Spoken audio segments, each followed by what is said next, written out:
说起近期的军事热点，恐怕再没有比美国提出要退出中导条约更加劲爆的了。有评论称，美国此举意味着冷战遗留下来的美俄和平衡体系被抽掉了一根栋梁，新一轮的核军备竞争就要到了。不过，对于退出中导条约这件事，美国依然保持了一贯的把责任推给别国的优良传统，声称是为了应对俄罗斯违反中导条约的行为。美国总统特朗普甚至直言，俄罗斯没有遵守条约，因此我们将结束这一条约，发展武器。除了指责俄罗斯，美国自然意图捎带住甩锅给中国。特朗普表示，该条约限制了美国研发新武器，但美国将开始研发新武器，除非俄罗斯和中国同意不拥有和不研发新武器。中国目前不是该条约的缔约国，他说，我们必须研发这些武器，除非俄罗斯来找我们，中国来找我们，他们都来找我们，说让我们聪明点儿，我们都不研发这些武器。但如果俄罗斯研发，如果中国研发，而我们却在遵守条约，那是不可接受的。如果他们聪明点儿，如果其他人聪明点儿，他们说我们不要研发这些可怕的核武器，我会感到非常高兴。但只要有人违反条约，我们就不打算作为唯一遵守条约的。对于美国此时宣布退出中导条约的意图，俄罗斯方面首先给出了自己的解读。俄罗斯副外长里亚布科夫表示，这将是一个非常危险的举动。俄罗斯谴责美国以讹诈方式逼俄让步的企图。里亚布科夫认为，美国之所以要退出中导条约，是因为该条约阻碍华盛顿获得全面支配地位。他说，中导条约的存在为美国落实其获得全面支配地位和军事霸权的路线造成了麻烦。美国企图通过讹诈的方式迫使俄在国际安全和战略稳定领域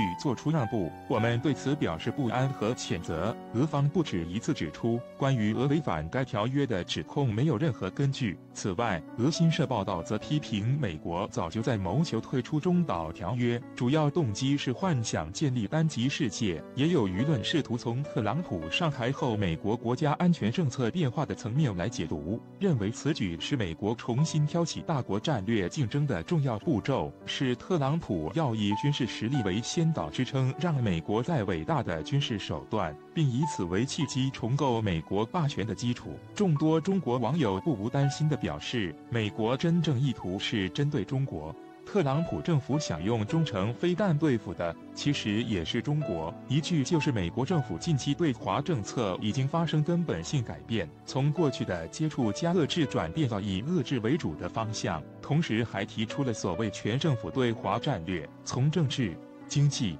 外交、军事等多方面打压中国。美国舆论也认为，由于中国近年来军力的增长，美国传统对华威慑的手段正在失效，因此美国开始谋划用中导来对付中国。上述分析确实指出了美国退出中导条约的部分意图，但这显然并不是全部。特朗普有着更大的野心，他提出的让美国再伟大，包含着一个近乎天方夜谭般宏大的构想。从他上任后的频频退群，到他点燃贸易战火延烧多个国家，特朗普的图谋逐渐明晰。用美国政府官员的话来说，特朗普想要的是对这个世界的秩序进行颠覆性重建，也就是说，特朗普要做的是，他要先砸烂一切他认为阻碍美国在伟大的东西，为此不惜破坏和践踏一切既有的国际规则和条约，然后再按照他的意志构建让美国凌驾于国际社会和其他国家之上的霸权新秩序，让美国成为不受约束、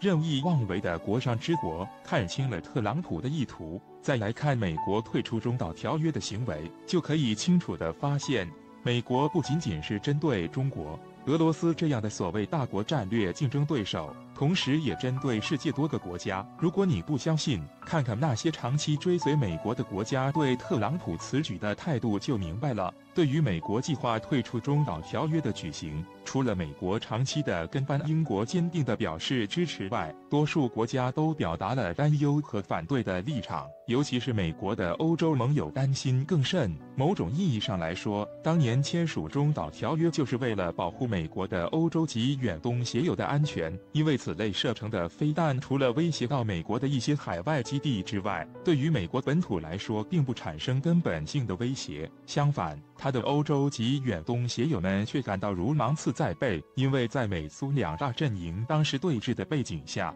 这等于是悬在他们头上的达摩克利斯之剑。中导条约的签署曾经让他们稍稍感到心安，如今特朗普竟然要撕毁中导条约，这等于给俄罗斯发展中导武器打开了闸门，剑又将重新悬到头上了。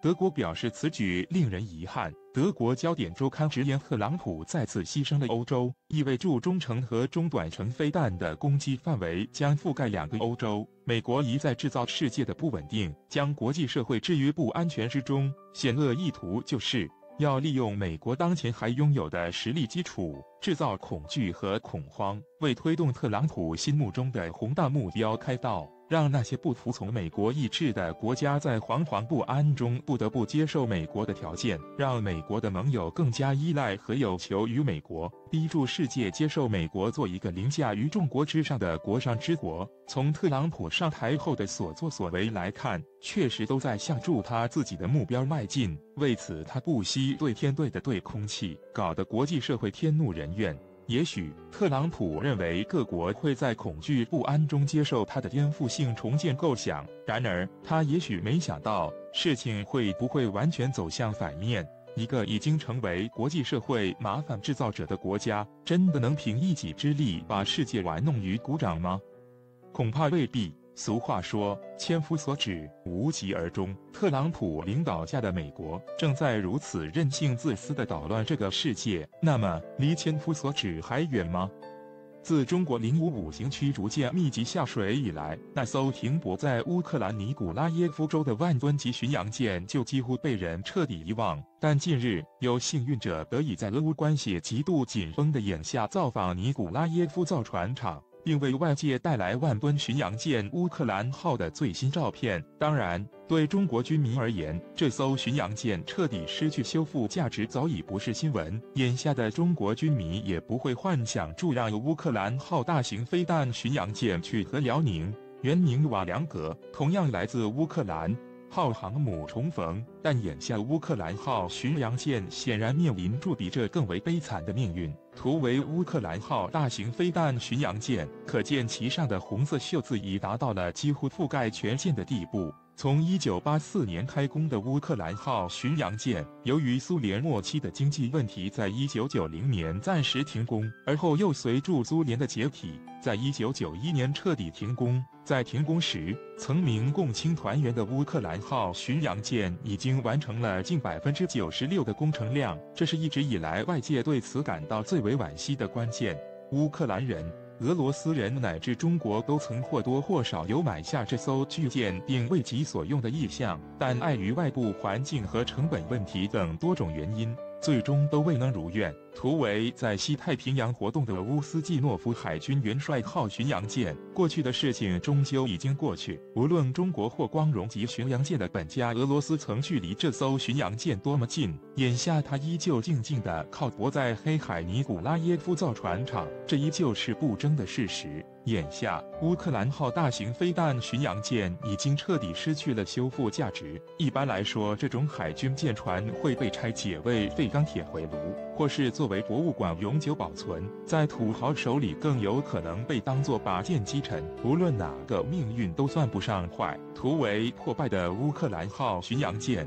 以及同样破败的黑海尼古拉耶夫造船厂，但乌克兰号大型飞弹巡洋舰的最终命运显然要比这些正常选项更坏。换言之，失去修复价值的该舰就好比尸体，而它的命运很有可能就是暴尸荒野，直到海水腐蚀穿它的船体，将它拖入水底为止。这种死不瞑目的情况之所以一定会出现，是因为建造以及保管该舰的黑海尼古拉耶夫造船厂于今年破产，而该厂曾在这之前对乌克兰号巡洋舰进行了持续近20年的养护工作。图为同样被弃置的克里瓦克级护卫舰，上层建筑和武器装备已有垮塌的情况。在黑海尼古拉耶夫造船厂倒闭后，考虑到持续低迷的国际造船业行情，很难说会有谁愿意接手这所人员和设备都不齐全、地理环境也不好的船厂，并使其继续运行。由此一来，继续维护乌克兰号巡洋舰或是将其拆解回炉的条件都已经不存在了。可以预期的是，随着乌克兰号巡洋舰上的锈斑扩大，该舰可以预期在几年内会出现锈穿的情况，即上层建筑垮塌，成立结构损毁。图为搁浅在挪威近海的俄罗斯巡洋舰摩尔曼斯克，虽然船体本身有水的保护能够部分隔绝氧气，但只需要10年，海水依旧会彻底腐蚀船壳。在这之后，海水会一个接一个的破坏为船舶带来浮力的水密舱，最终令乌克兰号巡洋舰坐沉港口。可以这么说，随着尼古拉耶夫造船厂的倒闭，这一切的倒计时已然开始。那么，乌克兰人有能力在这艘巡洋舰坐沉之前，通过拯救乌克兰造船工业的方式来拯救这艘巡洋舰吗？希望自然是有，但只能说随着时间的飞逝，这一可能性已变得越发